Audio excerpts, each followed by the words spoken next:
4. Los regímenes de Mussolini y de Hitler. El régimen de Mussolini. Fases. Uno de los grandes obstáculos a toda definición del fascismo italiano es el problema de distinguir entre las diferentes fases, tanto del movimiento como del régimen. Las prioridades y la orientación variaron mucho de una fase a la siguiente, y resulta difícil establecer generalizaciones válidas. En la primera fase, desde la marcha sobre Roma hasta principios de 1925, el régimen fue una continuación en gran parte constitucional de los gobiernos de coalición. La segunda fase fue la de construcción de la dictadura, desde 1925 hasta 1929. A esto siguieron 3 años de una falta de activismo y un consenso relativos, desde 1929 a 1932. Vino después un periodo de política exterior activa y continuación del consenso en el interior, de 1933 a 1936. Siguieron los años de la autarquía y la seminazificación, 1936 a 1940, a los que sucedieron la guerra, 1940 a 1943, y por último el régimen títere de Salò, 1943 a 1945. Aunque la segunda fase aportó la construcción del primer nuevo sistema autoritario duradero institucionalizado y semipluralista de Europa desde la época de Luis Napoleón, todas y cada una de las 3 primeras fases implicaron un proceso de control y purga del propio movimiento fascista, para lograr un sistema nuevo y semipluralista. Una refascistización en gran medida ficticia se produjo algo tarde, cada vez más bajo la influencia del nacionalsocialismo, cuando por fin Mussolini fue derrocado por una combinación de fascistas moderados y de la derecha no fascista. Su último gobierno intentó un regreso formal al radicalismo nacional sindicalista, pero no logró sobrevivir más que como títere de Alemania. Estructura. Aunque el partido fascista logró exponer determinadas doctrinas e ideas sobre el nacional-sindicalismo que podrían formar la base de un sistema político alternativo, no tenía una teoría política clara de un nuevo Estado, y Mussolini asumió el puesto de primer ministro sin ningún plan específico de un sistema nuevo, dictatorial o no. Al expresar las diferencias, Giuseppe Bottai decía, los fascismos, en su diversidad pluralista, marcharon sobre Roma. Pero ahora, en Roma tenemos que fundar un fascismo unificado, 64. Aunque Mussolini empezó inmediatamente a apretarles las clavijas a los sectores más extremistas de la izquierda nacionalista, los anuncistas, y de la izquierda internacionalista, los comunistas, uno de sus principales problemas era cómo hacer frente y coordinar al propio partido fascista. Rápidamente se instituyó un gran consejo como órgano rector del partido bajo el control de Mussolini. Diciembre de 1922, y después este último actuó para reafirmar la supremacía de los prefectos estatales sobre los jefes del partido en los distritos, enero de 1923, y transformó a los escuadristi en una milicia estatal oficial, la MVSN, enero de 1923, sometida en parte al control de los militares de carrera. Por último, los nacionalistas de derecha realizaron la plena fusión con los fascistas, febrero de 1923, lo que dio un tono más derechista, aunque no necesariamente conservador, al movimiento. Mussolini no tuvo la oportunidad de dominar completamente la situación política hasta las elecciones de abril de 1924, en las que la coalición fascista obtuvo el 70%, aproximadamente, de los escaños. El asesinato, 2 meses después, del diputado socialista Matteotti por los escuadristi, tras el asesinato de un dirigente fascista de segunda fila en Roma por activistas de la oposición, inspiró una nueva decisión a la oposición y puso a Mussolini en una encrucijada, donde se enfrentaba con La alternativa de idear un sistema claramente autoritario e institucionalizado, con carácter permanente, o renunciar al poder. La elaboración de la primera opción no fue algo tan sencillo ni era tan inevitable como ha parecido a veces a comentaristas ulteriores. Antes del decenio de 1920, la teoría política moderna no tenía una doctrina precisa del gobierno autoritario permanente, pues las únicas teorías existentes eran interpretaciones a corto plazo de una dictadura de corte cincinnatesco, gobierno temporal de urgencia por decreto, y la vaga dictadura del proletariado, de transición y mal definida, como versión marxista de la doctrina de Cincinnatus. Los teóricos de derechas que aspiraban a un sistema más elitista o autoritario antes de la década de 1920 solían buscar algún puntal institucional tradicional, como la monarquía. En esa década se hicieron varias tentativas de establecer regímenes nacionalistas más autoritarios en el este y el sur de Europa, pero tuvieron grandes dificultades para sostenerse, debido en parte a la falta de una teoría o una estrategia nueva y clara para institucionalizar una estructura autoritaria permanente. Las tres primeras tentativas de algún tipo de dictadura de los otros países de Europa Meridional, Pimenta de Castro en Portugal, 1915, Primo de Rivera. En España, 1923 a 1930, Panealos en Grecia, 1926, fracasaron totalmente. El régimen kemalista logró sobrevivir en Turquía, pero como primera democracia guiada, del tercer mundo, de labios para afuera siguió, rindiendo homenaje a la teoría y la estructura del liberalismo parlamentario, aunque funcionaba más bien como una versión más unificada y con más éxito del Kuomintang chino. El propio partido fascista estaba profundamente dividido en torno a la doctrina y la táctica, pues la única verdadera unidad se derivaba de la jefatura de facto del propio Duce. La actitud teórica más coherente era la de los nacional-sindicalistas, Panunzio, Olivetti, Grandi, Rossoni, que poseían, ellos sí, una nueva doctrina de organización social y económica, que también podía ampliarse a una forma nueva de organización política orgánica. Estaban los moderados y los revisionistas, encabezados por Giuseppe Bottai y Máximo Rocca, que de diversas formas querían adaptar el fascismo al sistema constitucional vigente en Italia, como fuerza elitista y tutelar nueva. Estaban los esquadristi radicales, encabezados por Roberto Farinacci y sus afines, que no se expresaban con claridad acerca del nacional-sindicalismo y de las propuestas estructurales complejas, y aspiraban sencillamente a imponer una dictadura monopartidista basada en la fuerza y el elitismo, una revolución vacía, bastante parecida al sistema sudamericano del hombre fuerte. Además, había elementos de la nueva derecha fascista, encabezados por exnacionalistas como Rocco y Mario Carli, que deseaban establecer un sistema autoritario corporativista de gobierno y de regulación económica bajo la monarquía, a fin de crear un Estado nuevo y fuerte que pudiera dar expansión a una Italia imperial. 65. Dentro de esas agrupaciones generales de opinión y entre ellas aparecían muchas variantes individuales. De estas actitudes, las únicas orientaciones que contenían los gérmenes de un sistema institucional nuevo y viable eran las de los nacional-sindicalistas, exizquierdistas, y los excorporativistas nacionalistas de derechas de Rocco.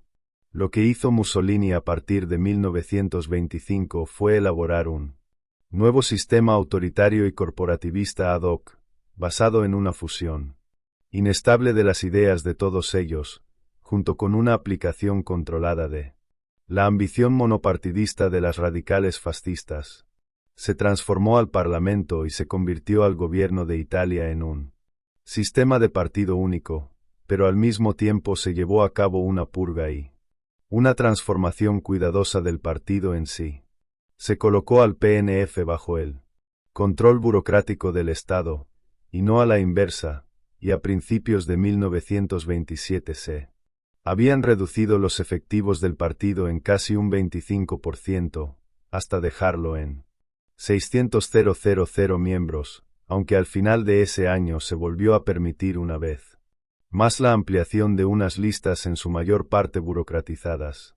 Para entonces, el nuevo partido fascista, burocrático y de masas, estaba integrado sobre todo y por gente de la clase media baja y la clase media, el 75% aproximadamente, cada vez más empleados del Estado, mientras que la proporción de trabajadores y campesinos había descendido al 15%.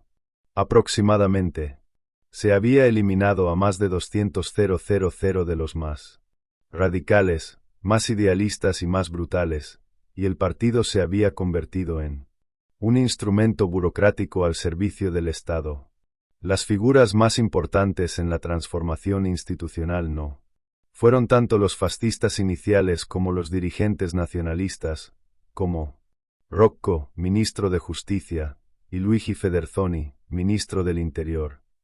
En 1926 se inició la formación de un sistema nacional sindicalista integrado por 13 sindicatos generales para regular y representar todas las grandes esferas de la actividad económica nacional, en los cuales los trabajadores y los patronos estarían representados orgánicamente en diferentes ramas de agrupaciones de sindicatos nacionales generales. Poco después se creó un Ministerio de Corporaciones y más tarde, en 1934, se sustituyó a los 13 sindicatos nacionales por 22 corporaciones. Edmundo Rossoni, dirigente de los sindicatos obreros fascistas, trató de mantener una asociación nacional de trabajadores fascistas bajo el sistema nacional sindicalista, pero pronto se vio atacado por los rivales del partido, la derecha fascista y los intereses empresariales. A fines de 1928 se produjo el desbloqueo, de los sindicatos obreros fascistas, que en adelante quedaron restringidos al nivel local y regional, mientras se permitía a la Confederación Nacional de Industriales, Confindustria, mantener su estructura central, junto al sistema estatal, sindical / corporativista, aunque la interpretación corriente de que el corporativismo fascista era un sistema capitalista puro y simple es exagerada, no parece caber mucha duda de que, sobre todo en los primeros años, el sistema nacional sindicalista / corporativista actuó más bien en beneficio del capital que del trabajo. En 1928 se convirtió al Gran Consejo Fascista en el órgano deliberante más elevado del gobierno, con facultades para aprobar todas las leyes importantes y los cambios constitucionales. En 1928, al expirar el primer Congreso controlado por Mussolini, se hizo que las elecciones al Parlamento fueran indirectas y corporativas mediante un proceso controlado por el Estado y el partido. 10 años después, se sustituyó el Parlamento corporativo por una nueva Cámara de Fasces y Corporaciones que formalizó la estructura corporativista de representación nominal, 66. El Estado totalitario. En 1925, Mussolini y Giovanni Gentile, que era el filósofo académico más destacado de Italia y un importante teórico abstracto del fascismo, empezaron a utilizar el término de totalitario para aludir a la estructura y los objetivos del nuevo Estado. Como éste aspiraba a la unidad orgánica de la sociedad italiana, la actividad económica y el gobierno, debía lograr la representación total de la nación, pero también ejercería la orientación total de los objetivos nacionales.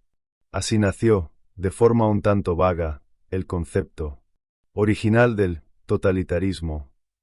La paradoja de todo esto es que los analistas serios del gobierno totalitario reconocen hoy día que la Italia fascista nunca llegó a ser totalitaria.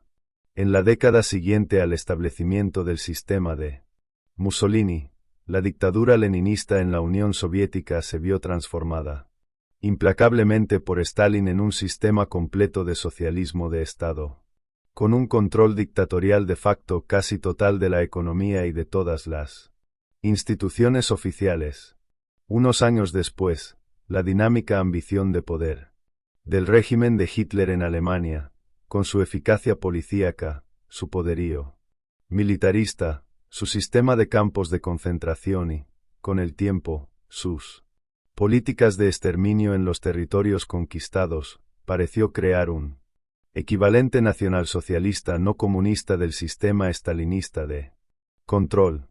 Estos dos han aportado los modelos dominantes de lo que los analistas políticos, especialmente entre 1940 y 1960, tendían a calificar como totalitarismo. La Italia de Mussolini se parecía muy poco a ninguno de los dos. Es importante comprender, en primer lugar, lo que se implicaba verdaderamente con el vago concepto del Estado totalitario utilizado por Mussolini, Gentile y Rocco. Esta terminología se derivaba en parte de la teoría del Estado ético, elaborada por Gentile, y también por el ideólogo nacional sindicalista Panunzio. La teoría planteaba un Estado tutor con más autoridad que el antiguo régimen liberal para desarrollar los recursos de todo el pueblo y realizar las aspiraciones más elevadas, éticas, de la nación, ambición derivada de Rousseau que se ha venido haciendo cada vez más frecuente en el siglo XX. Pero aunque la formulación de Mussolini, más tosca, indicaba que no se trataba de crear nada que sobrepasara el ámbito de un superestado que, en un sentido u otro, nunca definido con exactitud, sería omnicomprensivo, nunca se hizo la más ligera propuesta, ni que, sepamos, hubo la más mínima intención, de establecer un sistema policíaco total que tuviera el control directo sobre las instituciones. Ninguno de estos teóricos propuso el pleno control estatal de todas las instituciones italianas. En la práctica, Rocco, como ministro de Justicia, sí que habló de la autoridad suprema del nuevo Estado sobre otras instituciones, pero parecía aludir sobre todo a esferas conflictivas, y no a una estructura burocrática práctica para aplicar la intervención gubernamental a todas las vías de la vida italiana a escala cotidiana. En la práctica, el totalitarismo del partido fascista se refería a la autoridad preeminente del Estado en las esferas conflictivas, y no a un control institucional total y cotidiano, y en la mayoría de los casos ni siquiera a algo aproximado a eso. Sin embargo, aunque no cabe mucha duda de que este era el carácter verdadero del Estado mussoliniano, también es cierto que la teoría totalitaria del Estado preeminente y sus exigencias éticas brindaban efectivamente un concepto de un poder estatal más general y que podía ampliarse enormemente en la práctica. Siempre persistió la posibilidad hipotética, que preocupaba por igual a los izquierdistas y los conservadores, de que la dictadura de Mussolini pudiera, con el tiempo, hacerse más radical y más expansiva. En la práctica, cabría calificarla de dictadura primordialmente política, que dominaba un sistema institucional pluralista o semipluralista. Víctor Manuel III, y no el Duce, siguió siendo el jefe constitucional del Estado. El mismo PNF se había convertido casi concretamente en una burocracia, sometida al propio Estado. Aunque los intereses de los trabajadores estaban eficazmente regimentados, la gran empresa, la industria y las finanzas mantuvieron una gran autonomía, sobre todo en los primeros años. Las Fuerzas Armadas gozaron de una autonomía por lo menos igual, y en gran parte, aunque no del todo, se las dejó que hicieran lo que quisieran. Se situó a la milicia del partido fascista bajo el control general del ejército, aunque a su vez gozó de una existencia semiautónoma cuando pasó a ser parte de las instituciones militares regulares. 67. El sistema judicial premussoliniano quedó en gran parte intacto, y además con una autonomía parcial. La policía siguió estando dirigida por funcionarios del Estado, y no se hicieron con ella. Los jefes del partido, como en la Alemania nazi, ni se creó una importante élite policíaca, como ocurrió en Alemania y en la Rusia soviética.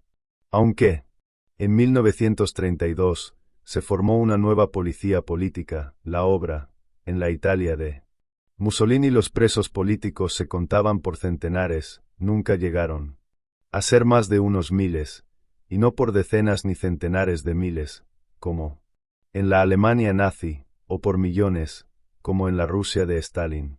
El Tratado de Letrán de 1929 estableció un modus vivendi con la Iglesia Católica que siguió vigente, 68, pese a los conflictos entre la Iglesia y el Estado de los primeros del decenio de 1930. Nunca se trató de imponer a la Iglesia la sumisión total al régimen, como en Alemania, ni mucho menos el control casi total que ha solido darse en Rusia.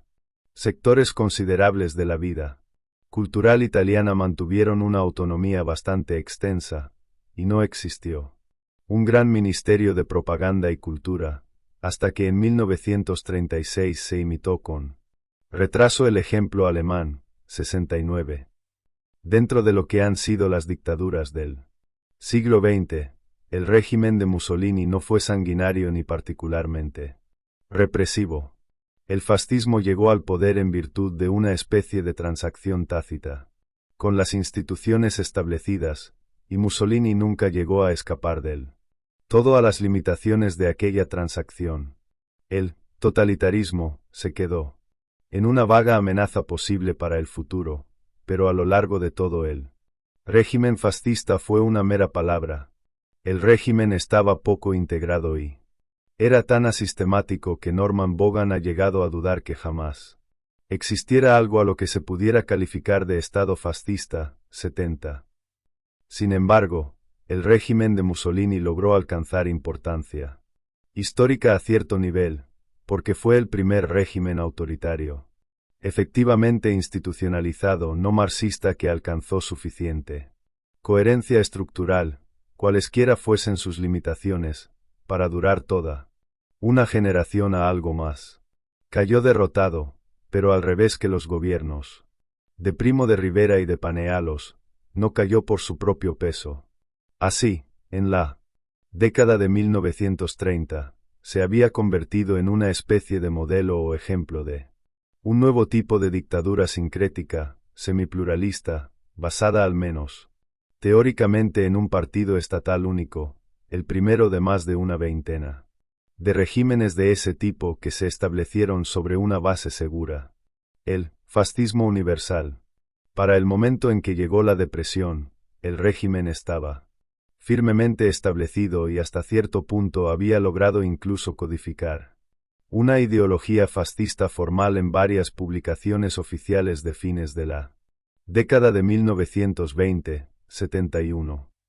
Pero persistía un malestar subyacente, y sobre todo los fascistas jóvenes lamentaban las limitaciones de la revolución fascista, y el que no se hubiera logrado una nueva cultura fascista.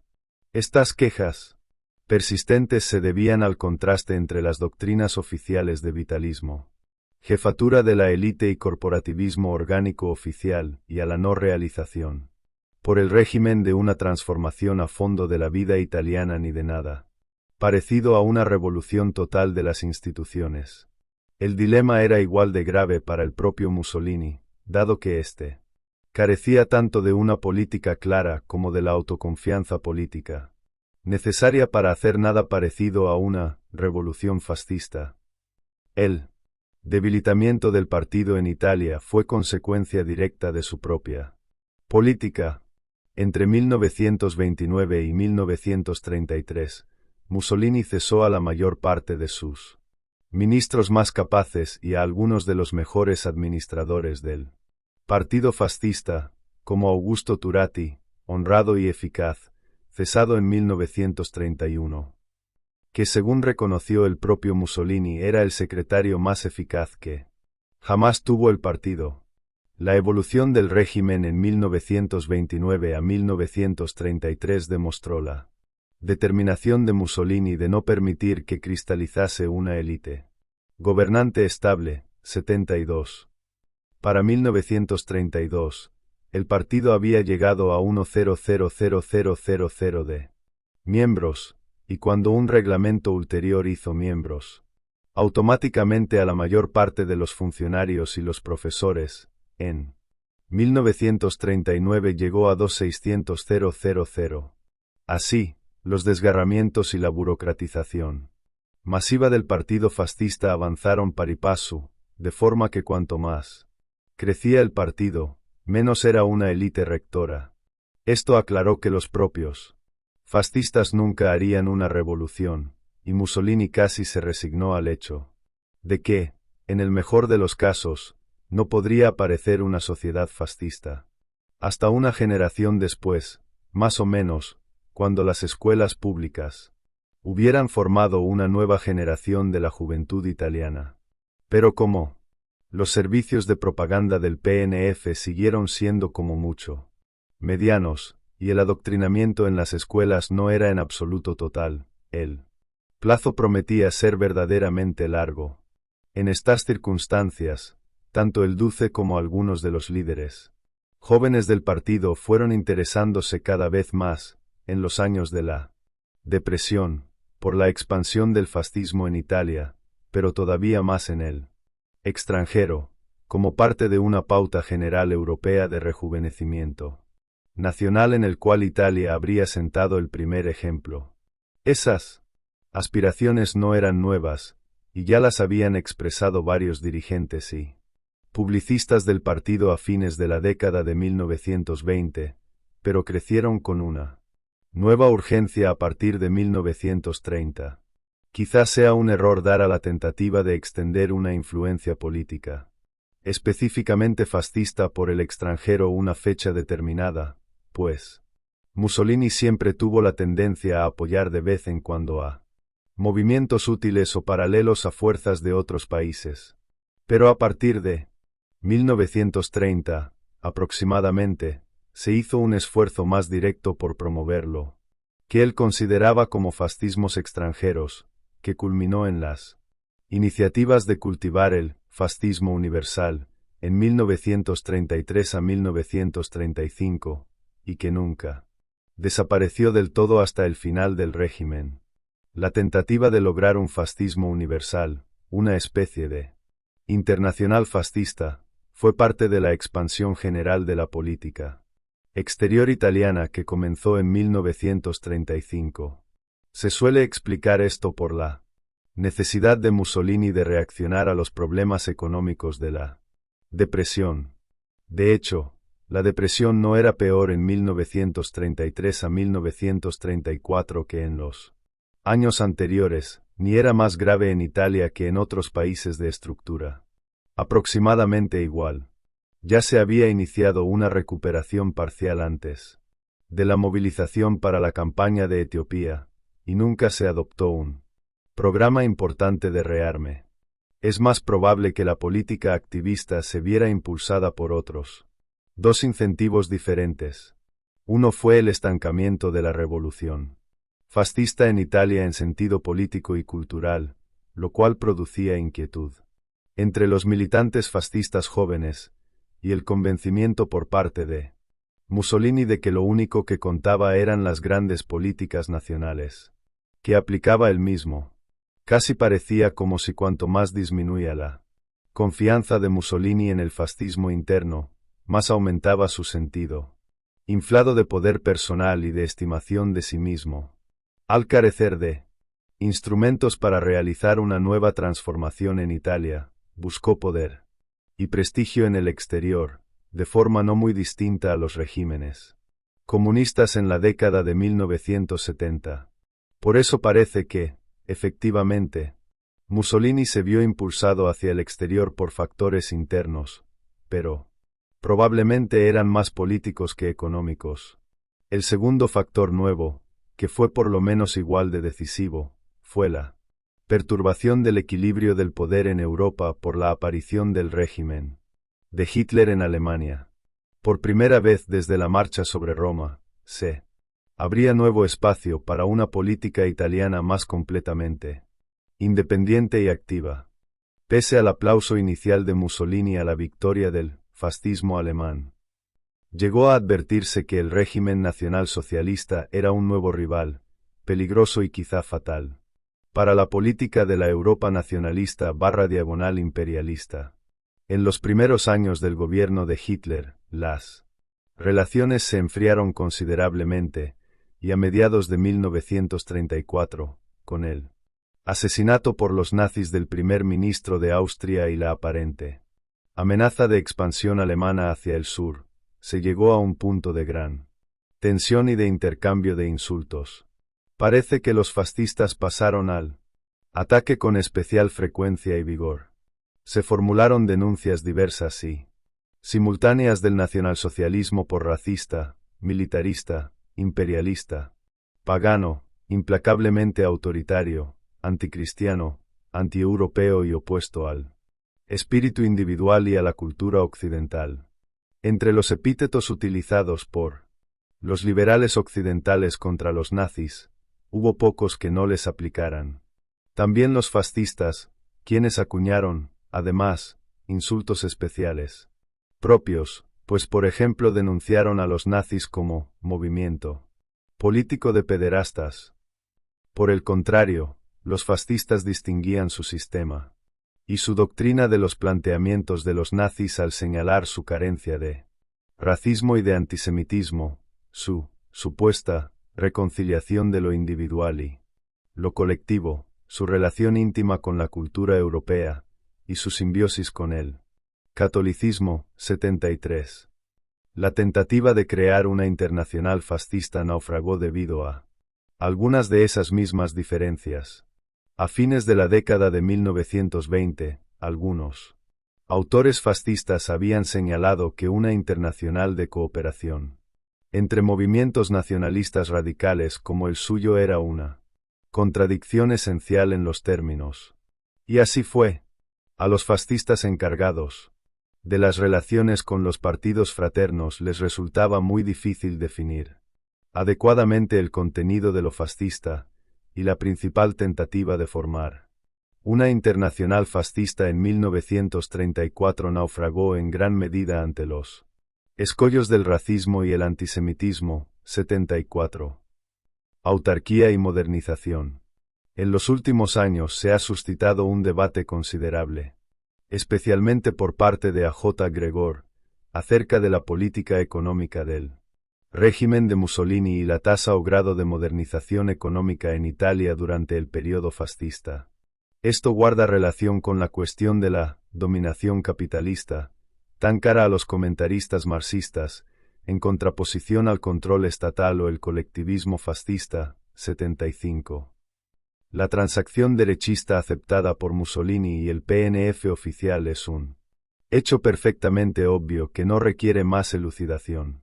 Lo que hay que tener presente es que fue una transacción, no una capitulación total y permanente, aunque el régimen aceptó en gran medida el programa corporativista y capitalista de derecha de la ANI en la década de 1920 y a comienzos de la de 1930, nunca se rechazaron del todo los proyectos nacionalsindicalistas de semicolectivismo y de remodelación de la estructura de clases en Italia. 76. Los fascistas radicales consideraban que el fenómeno de la inversión privada, que dominó la política italiana en la década de 1920, no era más que una fase transitoria.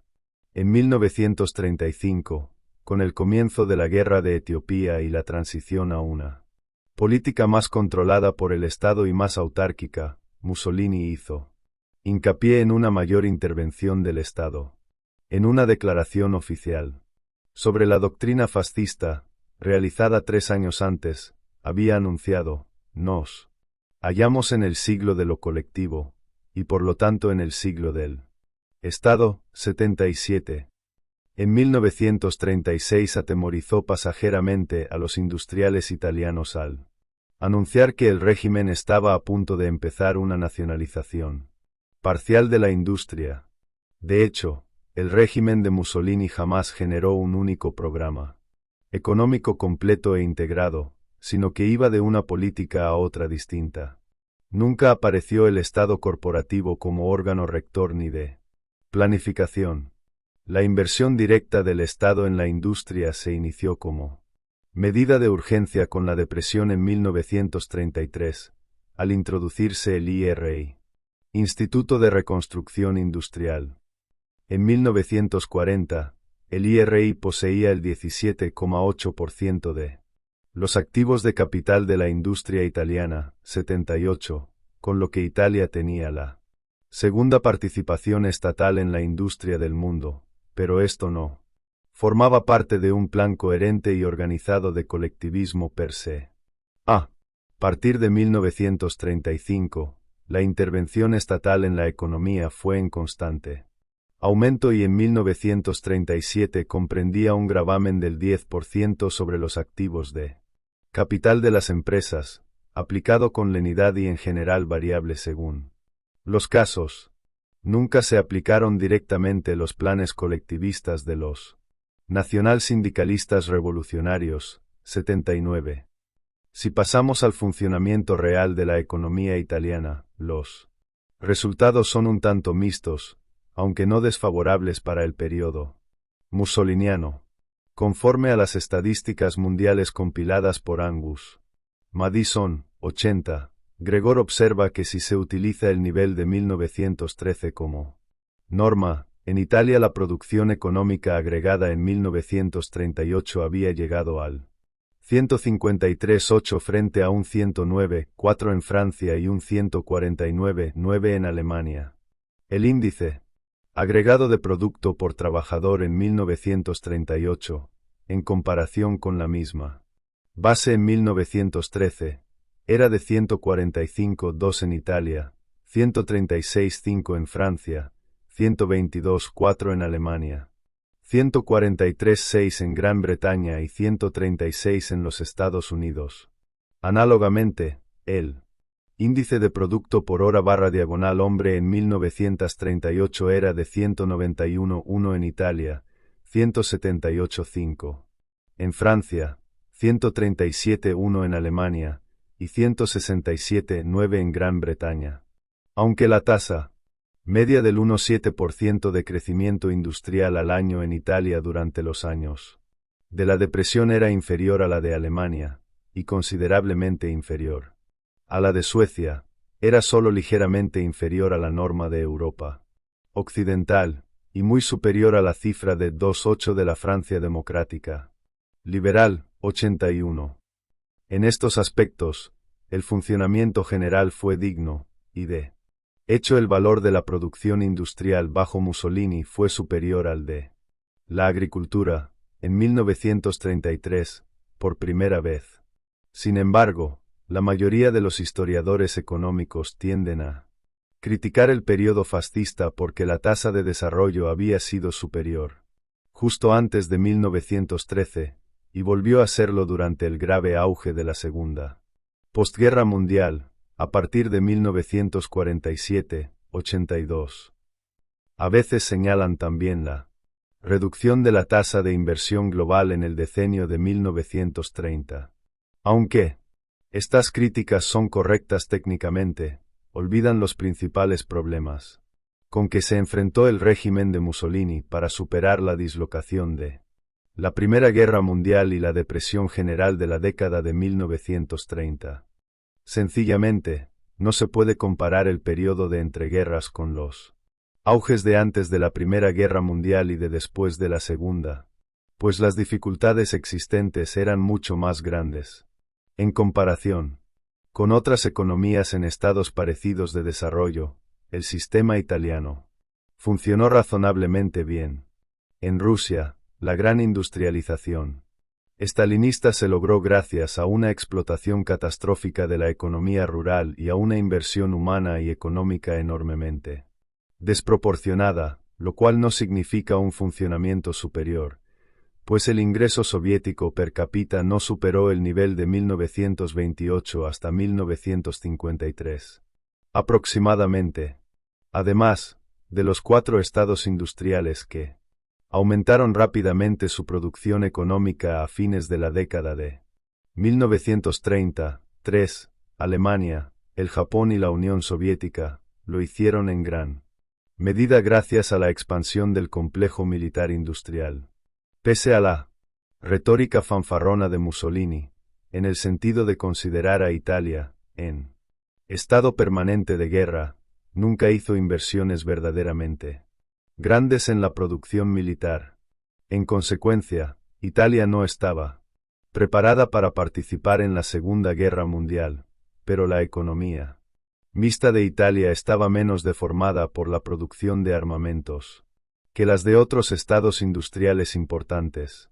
Como por lo general se denigra al fascismo por militarista, es de suponer que su falta de militarismo merece alguna aprobación. El socialismo, sea del tipo ruso, el alemán o el cubano, es el único que permite un grado máximo de militarización, cosa que impedía la economía mixta y semiautónoma del régimen de Mussolini.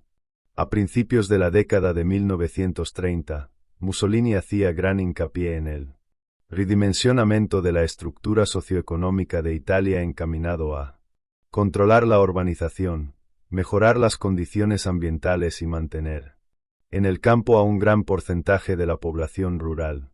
Los críticos sostienen que esto es antimodernismo, pero desde la perspectiva de 1980.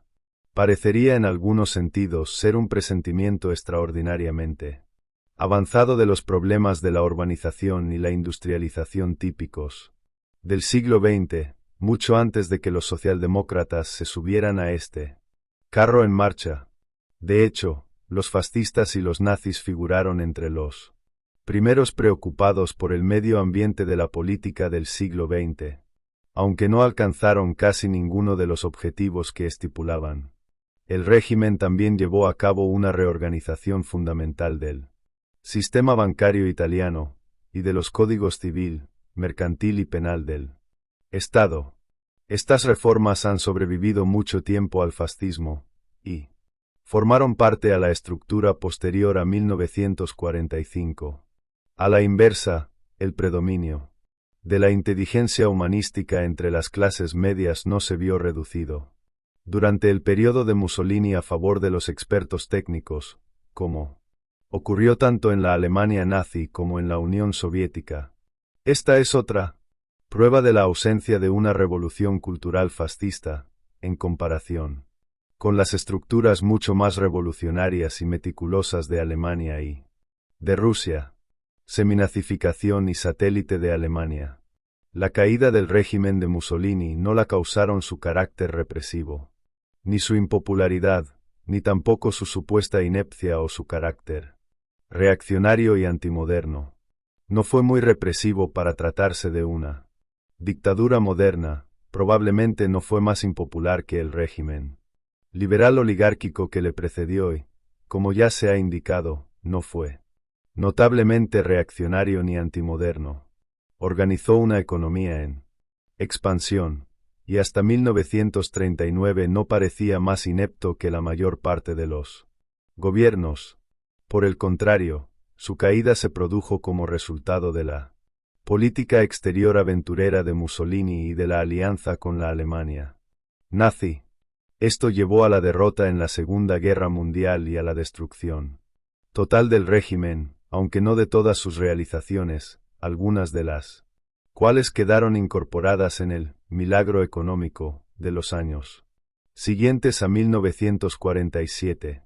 Habida cuenta de las profundas diferencias entre la Italia de Mussolini y la Alemania de Hitler, y de la enemiga expresada por los fascistas a los nazis en 1934, cabe preguntarse cómo se produjo esa alianza. La respuesta más sencilla es la combinación de temor y de envidia por parte de Mussolini. A partir de 1937, este estaba convencido de que Alemania iba a convertirse pronto en el estado dominante de Europa, y de que la mejor manera de que Italia protegiera sus intereses era alinearse en gran medida con el nuevo orden hitleriano. A esto deben añadirse las dimensiones de la megalomanía del propio Mussolini a fines de la década de 1930 y su sentido inflado del ducismo, constantemente rodeado de aduladores, que le hicieron perder perspectiva y creer que sus decisiones personales producirían la victoria. El momento crítico básico se dio ya en 1935, cuando Mussolini rechazó un reajuste razonablemente generoso de las fronteras del África Oriental, que le habían ofrecido Francia y Gran Bretaña, para decidir la invasión directa de Etiopía y la conquista militar. Durante el primer decenio de su régimen, la actitud italiana respecto de la expansión había sido ambivalente. En unas ocasiones predicaba la conquista de un nuevo imperio romano, en otras insistía en que Italia podía crear una gran esfera moderna y nueva de influencia imperial sin conquistar un solo kilómetro de territorio nuevo. Pero en cuanto Mussolini rechazó la expansión moderada dentro del marco europeo existente a favor de un imperio del nuevo orden, era lógico que se produjera algún tipo de acercamiento o paralelismo con Alemania. El régimen de Hitler.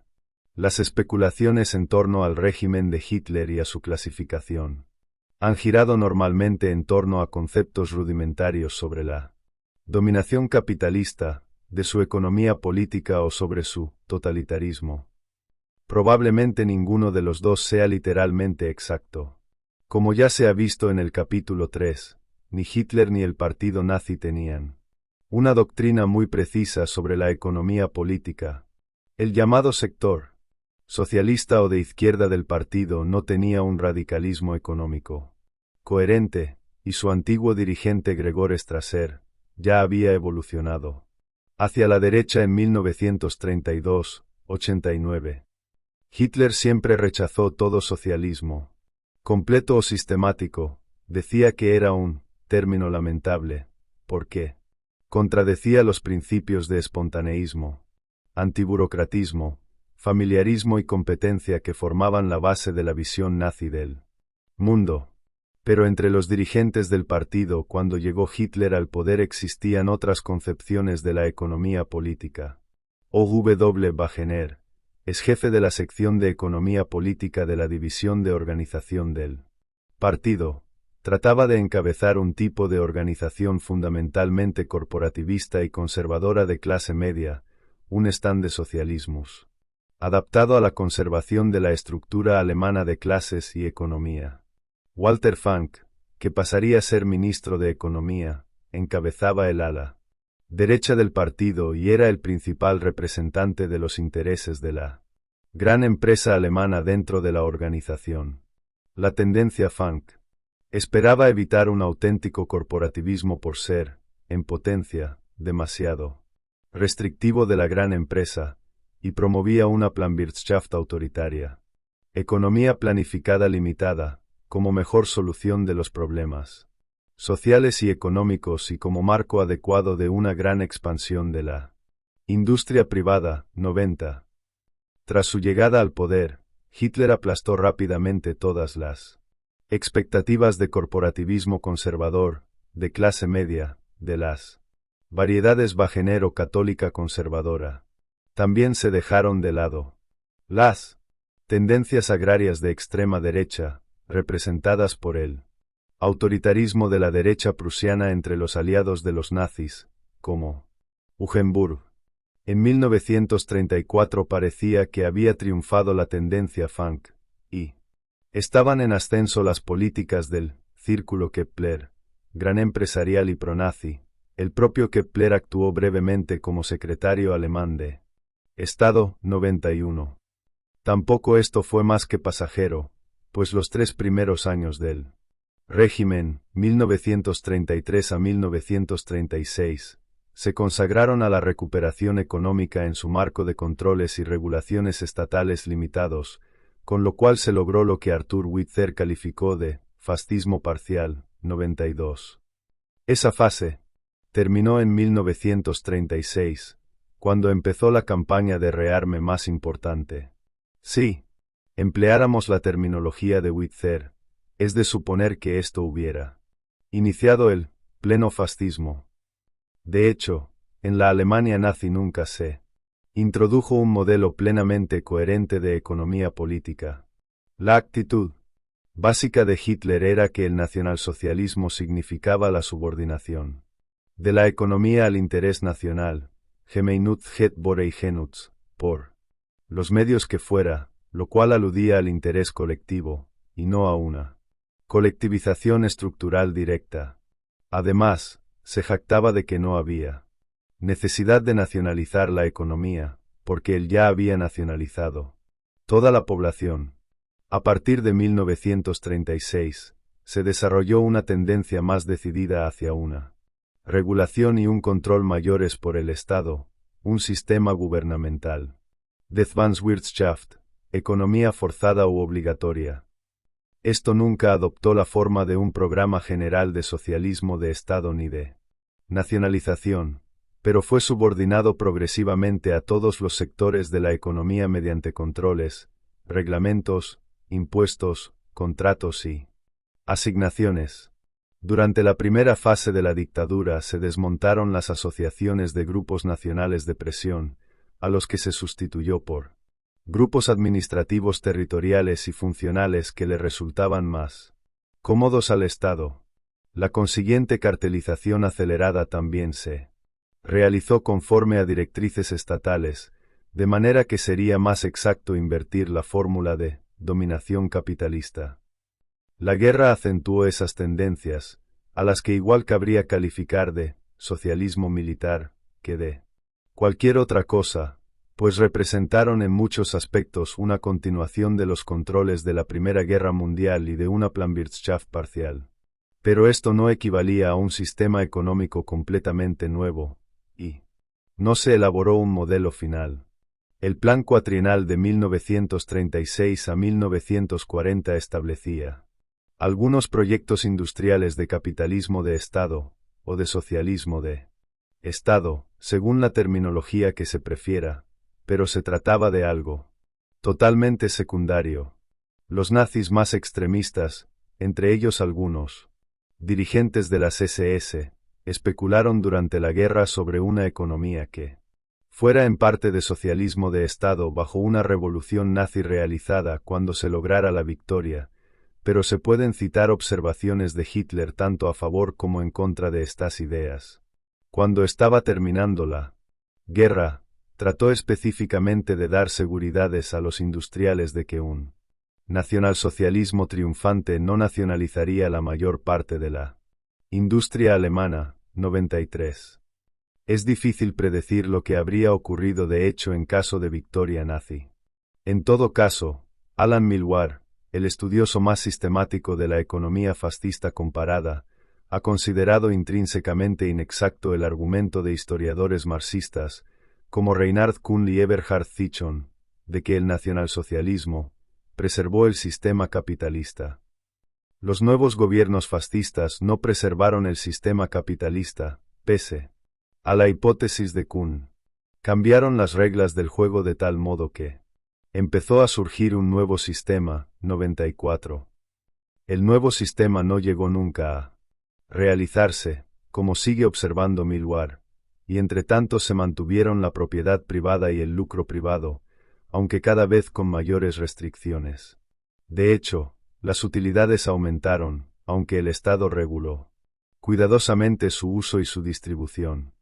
Bajo Hitler, el sistema económico alemán siguió siendo una mezcla de propiedad básicamente privada de los bienes inmuebles y el capital que funcionaba conforme a una estructura cada vez más extensa y más rígida de reglamentos y controles estatales.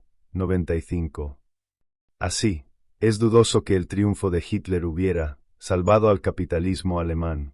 En el sentido convencional de tal frase, el capitalismo alemán gozaba de mucha más autonomía y poder bajo la democracia liberal, tanto antes como después de Hitler. La frase opuesta se acercaría más a la verdad. Lo que acabó salvando al capitalismo alemán fue la derrota del nacionalsocialismo en Occidente por las potencias capitalistas angloamericanas y la incorporación de Alemania Occidental a la esfera de hegemonía estadounidense. Igual que la Alemania nazi no estaba dominada por una élite económica Tampoco estaba dominada por una clase social. Los dirigentes del NSDAP tendían socialmente a proceder de la clase media más que los miembros del partido en su conjunto, 96, pero como se puede decir lo mismo de casi todos. Los movimientos políticos, incluidos muchos partidos comunistas, eso no demuestra nada concluyente. La concepción hitleriana de la revolución social consistía básicamente en una transformación de estatus, la identidad y los valores de una Volksgemeinschaft racial, 97. El nacionalsocialismo no logró una revolución completa de la condición orgánica, igual que la Unión Soviética no ha logrado la sociedad sin clases, pero al mismo tiempo debe reconocerse que Hitler sí logró romper el sistema de clases existente en Alemania. A partir de 1933, o por lo menos de 1936, las clases no fueron reconocidas específicamente como tales. Se rechazó el corporativismo como modelo para la economía política alemana precisamente porque tiende a reconocer clases diferentes, intereses específicos y autonomías. Por eso no se sustituyó a los sindicatos por un nacionalsindicalismo, sino por un Frente Alemán del Trabajo, DAF, General, 98, y la autonomía de la que gozaron algunos sectores de la industria no les correspondía por clase y privilegio, sino como prerrogativa funcional de unidades funcionales específicas sobre una base establecida industria por industria. No existían contratos colectivos de trabajo, ni se reconocía un stand general de empresarios industriales. A partir de 1936, en Alemania ya no pervivió ninguna clase autónoma que existiera por y para sí misma, por utilizar la terminología marciana. Sin embargo, a veces se ha explicado el mismo tipo de interpretación a la política exterior nazi y al esfuerzo bélico alemán, como si el programa de expansión militar megalomaníaco y grandioso de Hitler estuviera motivado primordialmente por el deseo mezquino de aumentar las utilidades de la industria alemana. A este respecto suelen mencionarse dos factores. Uno es el agotamiento de los recursos económicos alemanes en 1938 a 1939, para reponer los cuales se dice que en aquel momento hacía falta una guerra de conquista, 99. Y el otro es la participación de las empresas y los carteles industriales alemanes en la explotación económica de las regiones conquistadas. Aunque el primer argumento expone correctamente la situación de las finanzas y las materias primas alemanas en 1939, confunde la causa con el efecto. La situación de la economía alemana no dictaba la guerra por sí misma. En aquel momento no existía una economía alemana autónoma, sino que más bien se hallaba en aquel estado porque desde hacía 3 años Hitler subordinaba los intereses económicos a la preparación para la guerra. En lo que respecta al segundo argumento, hubo sectores de la economía alemana que participaron en la explotación del territorio conquistado de forma muy parecida a como actuaban en la propia Alemania, como unidades individuales subordinadas, no como unidades dominantes ni plenamente autónomas. A fin de cuentas, esta estructura de las cosas fue un resultado de la inversión por Hitler de las prioridades revolucionarias de Stalin. La conquista revolucionaria en el exterior debe preceder a la terminación de la revolución en el interior. De hecho, el programa inicial de Lenin de capitalismo de Estado, en 1917 a 1918, antes de que la colectivización obrera lo arrastrara más hacia el socialismo de Estado, no era tan diferente de la política económica del propio Hitler. La política exterior de Hitler, al igual que toda su carrera política, estaba, a fin de cuentas, dictada por la ideología, y solo en parte moderada por consideraciones económicas. Cuanto más lejos iba él, más completa se hacía la extensión del sistema y del Estado nazis, y más abrumadora era la influencia de la ideología. El ejemplo más claro de esto fue la solución final. La política antijudía se inició con no poca moderación durante la fase inicial de transacción del régimen, 100, pero más tarde se fue acelerando. Como objetivo final en sí mismo, como tentativa de lograr un objetivo de revolución racial mientras se perdía todo lo demás. El sistema estatal nazi también era muy peculiar y sui generis. Nunca alcanzó la madurez ni el pleno desarrollo, sino que tendió a oscilar constantemente, y siempre ha sido difícil comprenderlo. Uno de los enfoques iniciales más comunes consistía en el concepto del Estado dual, 101, en el cual Estado dual se refería al paralelo entre el mantenimiento por Hitler del aparato tradicional del Estado de la administración pública de Alemania y el crecimiento del partido nazi, su organización territorial y sus funciones paragubernamentales. El rumano Mihail Mănăchescu, principal teórico europeo del corporativismo en el decenio de 1930, se complacía en distinguir entre los sistemas ruso, italiano y alemán. El primero era un Estado dirigido por el partido, el segundo un Estado al que se había subordinado el partido, y el tercero un sistema dual de poderes divididos entre partido y Estado. En épocas más recientes, se han subrayado mucho el irracionalismo y la confusión del Estado hitleriano y la proliferación, la duplicación y la competencia mutua de una diversidad, a veces mareante, de organismos estatales, coherentes con la visión feudal que tenía Hitler del poder, la importancia que atribuía a las relaciones meramente personales y a la lealtad exclusiva al jefe, y con su odio a la burocracia central racionalizada, 102. Este enfoque tiende a olvidar algunos planes y logros en la esfera de la racionalización y la coordinación del Estado en la Reichsreform de 1934. 1936, 103, y es posible que además subestime la función efectiva del NSDAP en la administración alemana. A nivel local, es cierto que el partido tendió hasta cierto punto a apoderarse del Estado y los Gauleiters se convirtieron en funcionarios del distrito en un proceso que a veces fue el opuesto de lo que había ocurrido en Italia. Además, la dirección local del partido empezó a desempeñar un papel cada vez mayor durante la guerra, de forma que en los últimos años la dirección del partido se había hecho, efectivamente, en gran parte con el frente interno. Por último, el importante papel parapolítico y administrativo de las SS fue ampliando constantemente. Este sector de élite del poder nazi en la última fase del régimen, 104. Durante gran parte de la generación de postguerra estuvo de moda el concepto de totalitarismo, aunque comparaba a la Alemania nazi con la Unión Soviética mucho más que con Italia. La definición de totalitarismo siempre ha sido notablemente vaga, y la moda más reciente ha consistido en negar que jamás haya existido o que exista tal cosa. Como los teóricos del totalitarismo raras veces van más allá de cualidades tan rudimentarias y limitadas como el partido único, el uso del terror y la movilización de las masas, resulta fácil aducir que o bien hay muchos tipos diferentes de regímenes que son totalitarios, o, a la inversa, que ninguno de ellos es perfectamente total.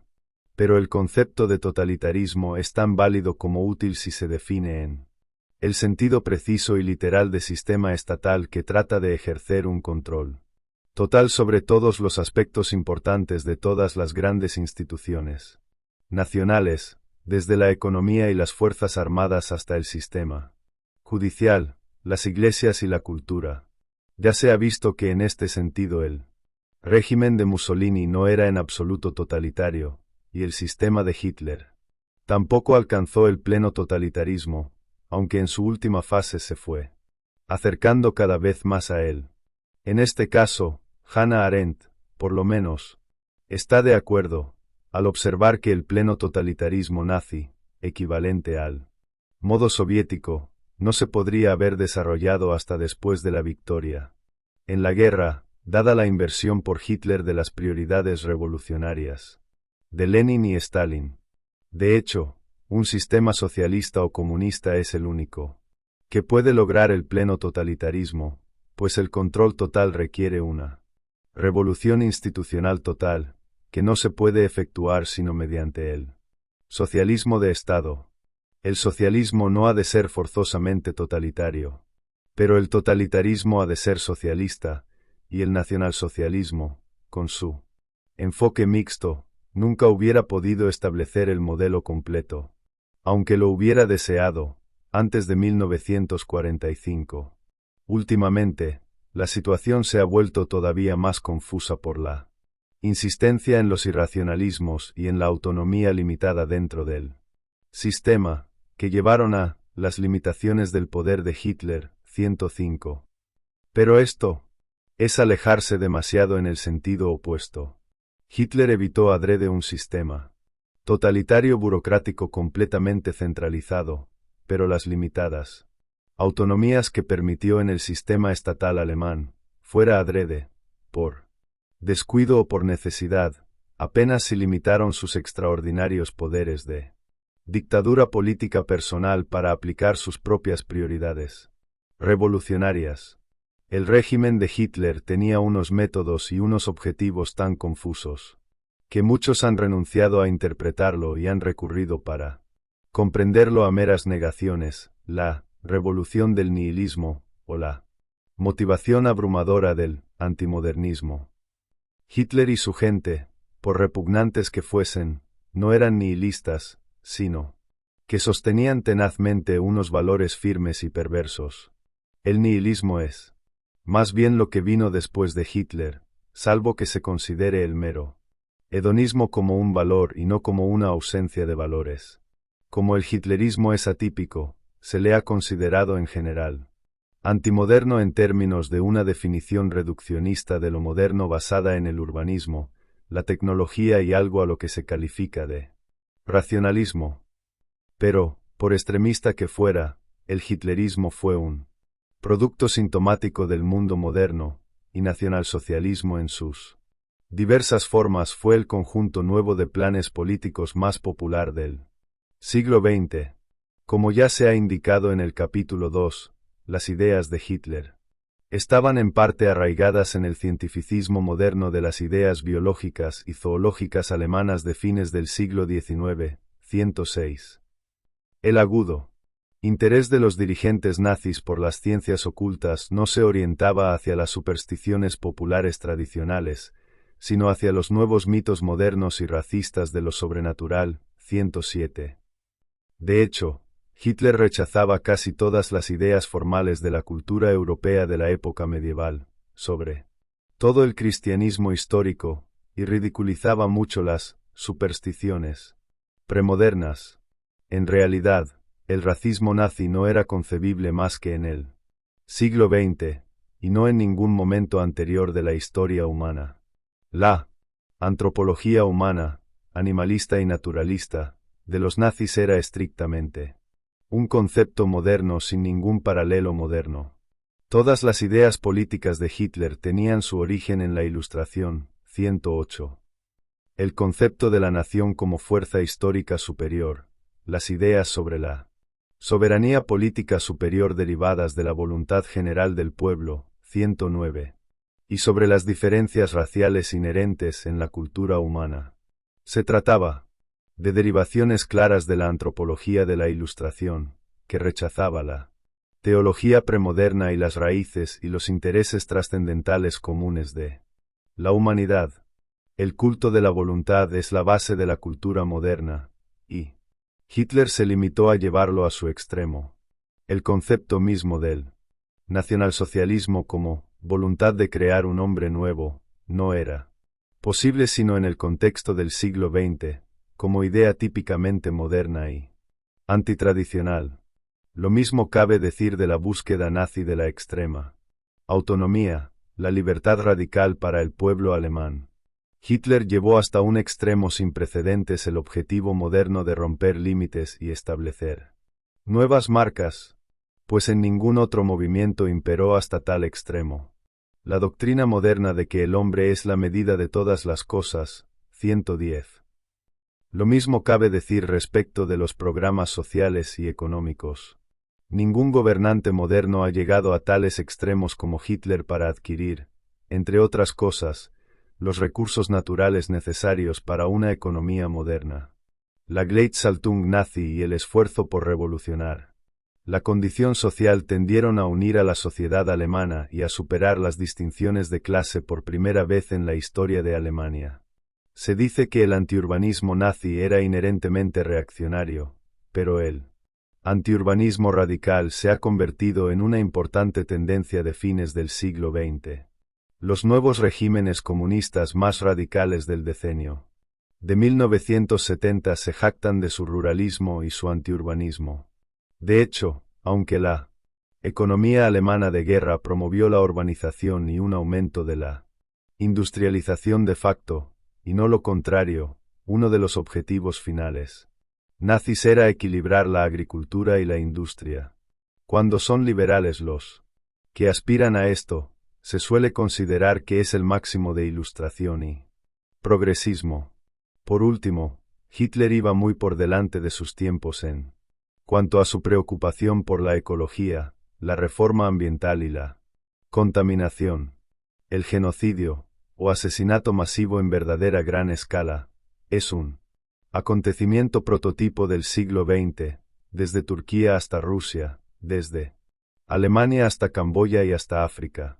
La táctica exclusiva de los nazis consistió en modernizar el proceso, realizar el asesinato en masa de forma más eficaz y quirúrgica de lo que han hecho otros grandes liquidadores en Turquía, Rusia o Camboya.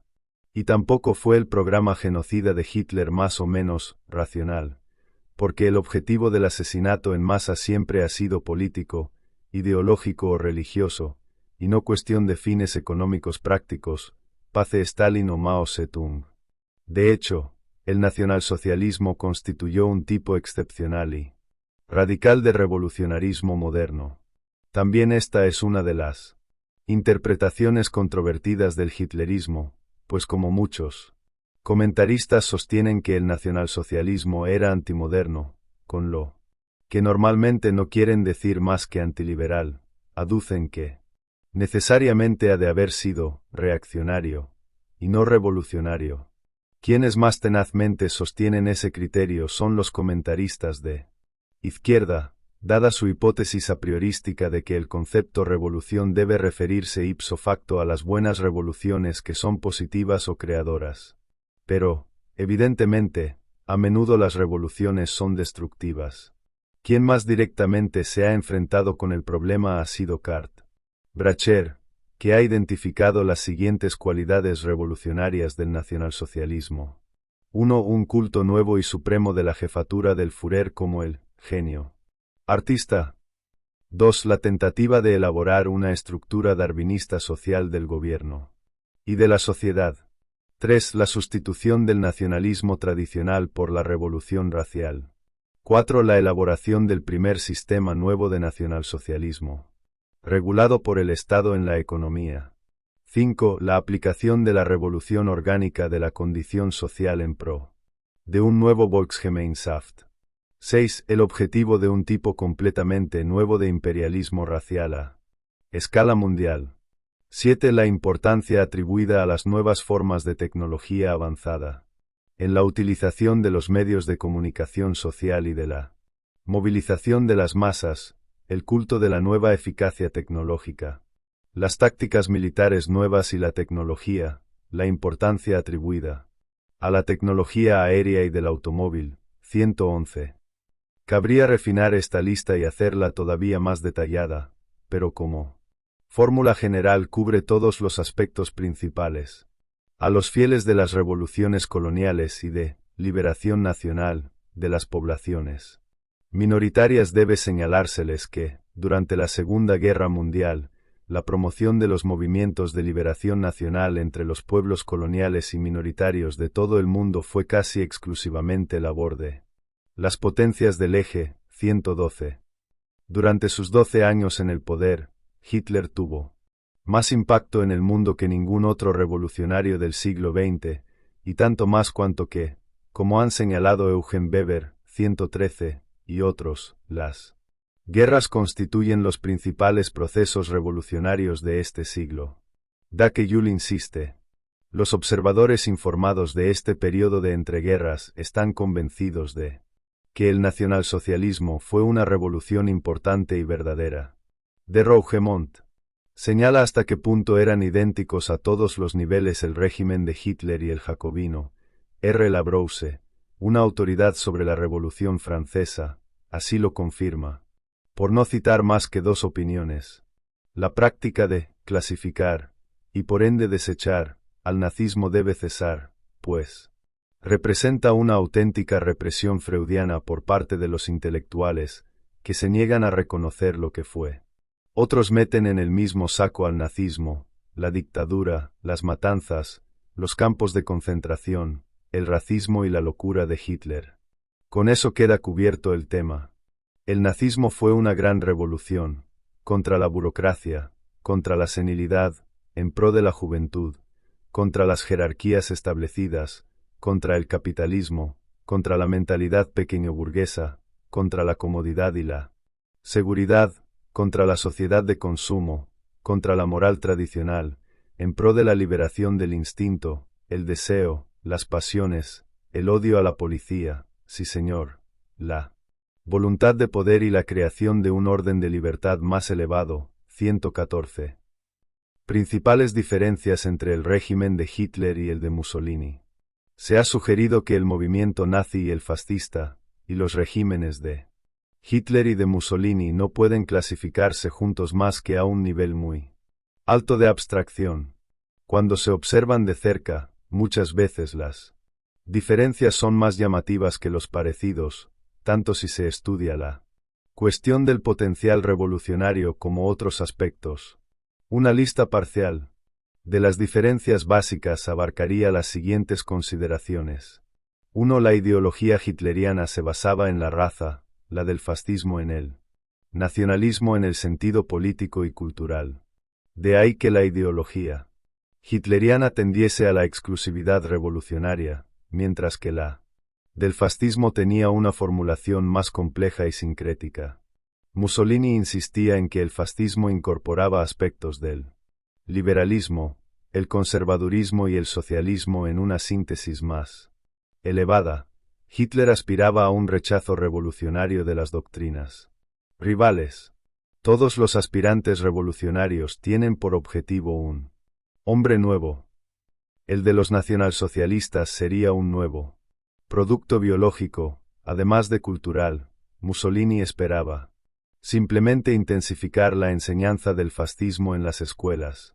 2. En cuanto a estructura, el régimen de Mussolini siguió siendo en gran medida un Estado de derecho con semipluralismo y un derecho formal.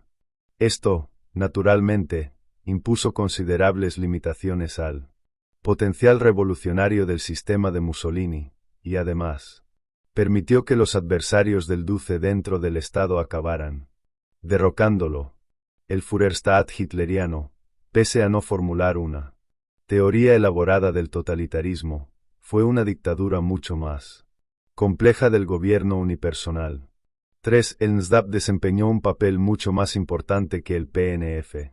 Aunque el régimen de Hitler no se convirtió formalmente en un Estado-partido dirigido en teoría, y normalmente también en la práctica, por el partido, como en los países comunistas, fue surgiendo una dualidad de poderes del partido y del Estado que Hitler tendió a impulsar cada vez más en favor del partido o de sectores de este. El PNF, en cambio, no gozaba más que de una autonomía muy limitada y en gran medida se vio transformado en una burocracia estatal subordinada. Sin embargo, la estructura semipluralista y de derecho del régimen de Mussolini, al no ser ni totalitaria ni una dictadura completamente unipersonal, logró conservar un cierto nivel de autonomía formal para el Gran Consejo fascista, que éste acabó utilizando para deponer a Mussolini. 4. El antisemitismo en su forma más extremada era consustancial con el nacionalsocialismo. En cambio, el fascismo italiano no era racista, más que en el sentido convencional de principios del siglo XX en Europa, y en sus 2 primeros decenios no fue normalmente antisemita. En los comienzos del fascismo, los judíos tuvieron un Papel desproporcionado en relación con su número en la sociedad italiana. 5. Al final, la política exterior de Hitler trascendió los objetivos expansionistas e imperialistas tradicionales de Alemania, al intentar una reestructuración racial revolucionaria de Europa. Las aspiraciones de Mussolini permanecieron en gran medida en la órbita de la política nacional / imperialista italiana tradicional, cuyo objetivo era la expansión colonial y la explotación de conflictos limitados dentro de la zona del Mediterráneo. Estas diferencias las advertían claramente de una forma u otra los nazis y los fascistas, y en diversas formas se volvieron a expresar en los últimos años de la guerra, 115, al terminar la cual uno de los dirigentes fascistas iniciales más sensibles y observadores, y miembro del Gran Consejo, Giuseppe Bottai, estaba combatiendo en la Legión extranjera francesa contra Alemania. Algunos parecidos entre el nacionalsocialismo y el comunismo. La incapacidad del régimen de Mussolini para superar sus componendas derechistas, junto con sus orígenes y sus doctrinas disímiles, impidió una convergencia revolucionaria entre el régimen de Mussolini y el de Hitler. A su vez, el régimen de Hitler, con su rechazo del marxismo y el materialismo, y de los principios formales del totalitarismo burocrático, no adoptó la misma forma que el comunismo ruso, pese a las teorías de algunos críticos acerca de un supuesto totalitarismo compartido. Sin embargo, hubo algunas formas específicas en las que el nacionalsocialismo tenía paralelismos con el comunismo ruso, en medida mucho mayor de lo que podía tener el fascismo. En la siguiente lista se sugieren algunos de los parecidos y paralelos. 1. El frecuente reconocimiento de Hitler y diversos dirigentes nazis, y también por Mussolini, de que sus únicos rivales revolucionarios e ideológicos se hallaban en la Rusia soviética.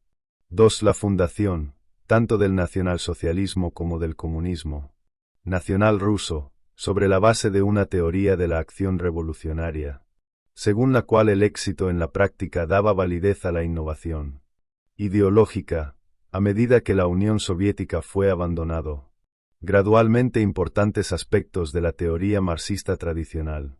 3. Doctrinas revolucionarias de lucha constante. 4. Un elitismo rígido y el principio de la jefatura. Era nacionalsocialista.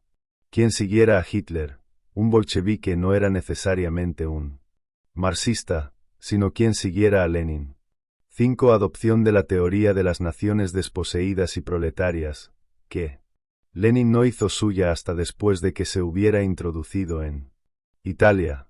6. La construcción de una dictadura unipartidista independiente de cualquier clase determinada. 7. Atribución de gran importancia no solo a una milicia política, que era cada vez más frecuente a fines del siglo XIX y principios del siglo XX, sino a un partido ejército, con ejército regular controlado por el partido. En 1943, Hitler había empezado a introducir oficiales de orientación nacionalsocialista en el ejército regular, como equivalentes de los comisarios. 116. 8. Importancia de la autarquía y de una gran militarización, no solo parcial, aunque la ausencia en Alemania de un sistema y una economía de burocracia estatal autorizada hizo que esto fuera proporcionalmente algo menos completo que en Rusia. Promoción de la guerra revolucionaria, siempre que fuera posible, como alternativa a un desarrollo interno completo y equilibrado. 9. Una fase NEP de pluralismo parcial en la vía hacia una dictadura más completa, común, desde luego, a la mayor parte de los sistemas dictatoriales, aunque más abreviada en países como China y Cuba. 10. Proyección internacional de un nuevo mito ideológico como alternativa a las ortodoxias imperantes, capaz de obtener una respuesta internacional nada desdeñable. Las variantes de la ideología nazi y de la fascista constituyeron las últimas innovaciones ideológicas notables del mundo moderno después del marxismo. Esta lista provisional no se expone para proponer una teoría del fascismo rojo, ni la idea de que el comunismo y el nazismo han sido esencialmente iguales. Existían algunas diferencias fundamentales, como se ha señalado antes, entre el sistema ruso y el alemán. Pero el nacionalsocialismo hitleriano tenía más paralelismos con el comunismo ruso que ningún otro sistema no comunista.